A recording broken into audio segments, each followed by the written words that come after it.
Hi everyone, it's Margaret Manning here. Welcome to Mornings with 60 and Me. Today's Tuesday is December the 13th. Hope you're having a great morning so far. It's getting into the week now, the countdown to the holidays, and I just hope you're having a great time. I know this can be a very stressful time of the year for some people, but I hope that you're keeping your spirits high and positive and doing things that you love. This is a great time of the year. People are winding down from work a bit, and maybe more of an opportunity to grab a coffee with friends, or just take some time for yourself. But I'm having my morning cup of tea this morning. I've got my hibiscus and rose, and it's from my little set of rose and hibiscus. It's really nice. It's a nice cup of tea. I actually encourage you to do that sometimes, to go out and buy a little assortment of teas, because sometimes you'll get things that you never expected, and combinations that you might not know. So my rose and hibiscus tea is my treat for today. So grab a cup of tea or coffee, because I've got a very important topic to talk to you about today, and get your feedback and see whether it's something that we can help each other with. And that is how to deal with our savings in retirement, how to make the most of our savings in retirement. And some of you may be asking the question, like, what is this thing called savings that you refer to? And I understand a lot of people did not spend a lot of energy saving money as they built up to retirement, and now suddenly in retirement you've got no check coming in every week from work, and you're really having to look at your finances and your budget differently. So I think that maybe we just talk about how to make your money last longer in retirement. And one of our bloggers, Bessie Hassan, wrote a great article on this, and I'll send you or leave the link in the article so you can read the whole thing through, because there are some very good resources and links that she includes that you might want to take a look at to help you kind of get a balance on your budget and calculate how to live in the lifestyle that you want with the money that you've got. And I think that's actually the biggest challenge when you face retirement. Is it's very scary when that monthly salary isn't coming in anymore. I mean, you may be working part-time, but it's going to be less. And so you have to deal with not just the practical aspects of not being able to buy that little treat or splurge on something, but actually having to deal with the emotional trauma of just not having enough to live on, to the style of living that you're accustomed to. So that's it. I mean, I think but she offers some ways to make your savings, to make your money last longer in retirement. So let's go through them, and leave your comments as we go along. If you've got any thoughts, if it's something that's worked for you, or more importantly, I guess, how psychologically you've dealt with this shift, then put it in the comments, and we can learn from your experience, and perhaps you'll help someone who's just feeling a bit overwhelmed at the moment by money. This is the time of year too when it becomes even more magnified. So let's try to help each other here. So the first thing that Bessie says is to travel wisely. Now, I know the desire when you retire is to say to yourself, oh, great, I'm going to travel to all these exotic places I've never been able to go when I was working. I'll just go to the furthest place I can think of and just enjoy it. And that's absolutely fair. If you've got enough money to do that, then travel while you're young, while you're relatively young, because it does get harder. So a lot of women, though, just go splurge, not realizing that they really can't afford it. And I know it's hard to accept that you might have to rein things in a little bit and do some local travel, or travel domestically, but this may be the way that you have to manage your money in retirement. And I think that thinking about travel as a break, just taking it not as a lifelong desire that you're going to be so upset if you can't do it, just take it one step at a time. We've actually written some articles about how to earn money in retirement too, and even just getting a part-time job where you're earning, say, $500 a month. If you could manage that, then that's $6,000 a year, and more than enough to go to the far ends of the earth if you love travel. Take a cruise or do something that you really want. But I guess the point that Bessie's making is at the beginning, don't go too crazy when you've just retired. Just take travel and plan wisely. The next thing that she suggests, we've talked about before, which is consider downsizing. If you're living in a big house, perhaps your children have left home, maybe you've lost your partner and you're alone, you can do a couple of things.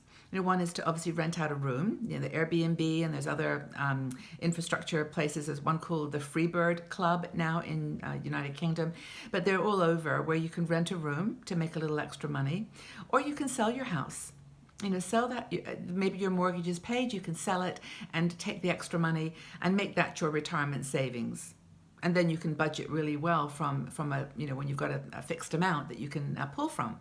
So that's something. So consider, that will boost your retirement savings significantly if you just perhaps consider downsizing your property. Another thing that Bessie suggests, which I really hadn't thought about, was to take the plunge and change banks. Now, there are some banks that are more, affordable and don't have all the bells and whistles that you might have needed when you were looking to take a loan out for a car or for other things. A bank that just maybe has a credit union in the States, for example, or a place where you get money back, where you become a part owner in the bank. I know there are certain building societies, I think they're called, where you can actually pay less fees and your money goes further. So don't be afraid to if you've been with this bank for 30 years, of course you're going to feel very nervous about changing. But, you're not looking to buy the same things or to buy another house perhaps. You're looking for a way to manage that money you've got. So that's one thing. And by the way, she mentions that there's a lot of financial comparison websites for saving, like high interest savings accounts, and also for fees and credit cards with lower fees. There's a lot of good comparison sites now, so go online and check those out. And just don't be afraid to change. Don't be afraid to change where you've been banking. Another thing is to review your spending. I don't know about you, but I'm not very good at budgeting. Now I'm getting better at it, but making notes where I can allocate a certain amount for food, for my all my bills, and that just the process of doing that is useful. It gives you a sense of control. So take a look at your regular bills. Obviously the things you have to pay: your rent, your heating, your maybe gas, internet. Well, even internet you can negotiate down. You can find better plans. So the regular bills are those you absolutely have to live with. I have to live with internet, but that's me. So anyway, and take a look at the supplementary ones. So do you have subscriptions to things that you could cancel? What about your health insurance? Is it really the level that you want? Is it?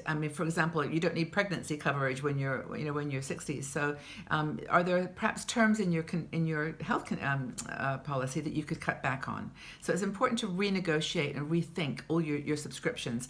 And I know that there are things like gym membership and other things that you really want to do. It may just be you have to compromise. And you have to buy something that's going to last you a long time, or maybe join an online class, or you do something that is a little less expensive.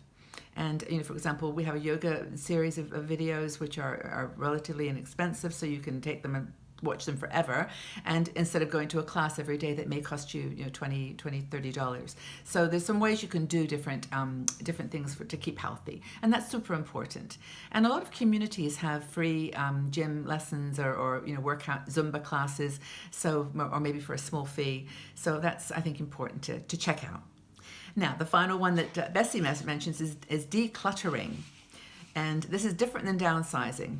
This is where you look at, you've got like 3 of everything, or maybe you've got, a huge lawnmower that you don't have a lawn anymore, or you've got some things that you just don't use. And this is an opportunity to get a bit of income, because there are some sites online where you can rent out your equipment, or you can sell it. And of course, eBay, FreeCycle is a free one, but there's others where you can put a note up online, and somebody will hopefully have a need. Things you had when you had young kids, or maybe a house with a big garden, you just don't need anymore. So declutter. Take that journey out into the garage, if you've got a garage, or your attic, and just look around and see what you've got that you might want to let go and make some money from. Big difference.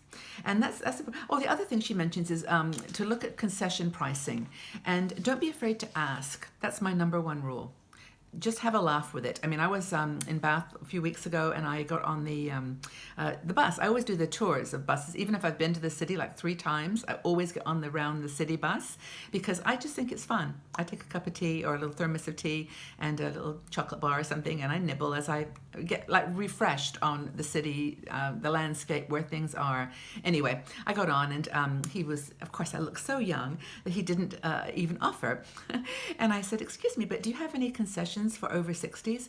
And he laughed and said, "Oh, yeah, of course, dear." He said, "You don't look 60. And I said, "Well, thank you very much. That's sweet." And I said, "But I'm well over 60. And he said, "No, of course we do. And it's only like 13 instead of 17. So it was just asking, number one thing. But of course, if you're in a city, most cities, I don't think all cities, but most have got some transport concessions. I know in London they have something called the Freedom Pass, and it's all tube. You just get on the tube line free. I think it might even cover buses. So that's a great one in London. But most cities have got something, a pass where you get a reduction for all these wonderful years you've lived, all the experience that you've got to offer. So the other thing, of course, is these in cities and towns, other places like museums, zoos, even theater shows have special prices for over 60s, over 65 sometime. And it's just definitely worth asking. But, I guess the point as we close here is that saving money in retirement is more of a shift in your attitude as it is in actually spending money. It's just looking at money with a different lens and not being afraid or embarrassed to ask for a discount and to take advantage, to be smart. Just be smart. Check online, know what you're buying. And, we've talked about this before. Just when you're making a big purchase, maybe get a second opinion. We're still drawn to these things that maybe we don't need or use it anymore. And just have a second thought. Just ask yourself, do you really need, like a new set of Christmas lights? Like you've already got pink, blue, white, the white pear, the fruit the fruits that you bought, all these ones you've accumulated over the years. Do you really need another one? I ask myself this question every time I go shopping, and it helps me save money. So I hope that's been helpful for you. I'd love to know the answer to the question, or what secrets you have for saving money in retirement. What secrets, what tips would you like to share with the community about how to save money in retirement? Put your comments in the section below. We can have a chat about it all. And thank you again for being here. Please tell a friend about Mornings with 60 and Me. I know I ask you this every day, but I really do mean it. I mean, I know it's just one more thing for you to do today, but if you could just send an email to a friend in her 60s and say, do you know this great site called 60 and Me? I'm just talking for myself here. They do a morning program. It's really interesting, or if you find it interesting. And let's just invite more people. I would love to see more every day join us. And of course, thank you for being here, for making us a part of your day. So have a wonderful Tuesday, and I'll see you all back here tomorrow on Mornings with 60 and Me. Take care, everybody. Bye-bye for now.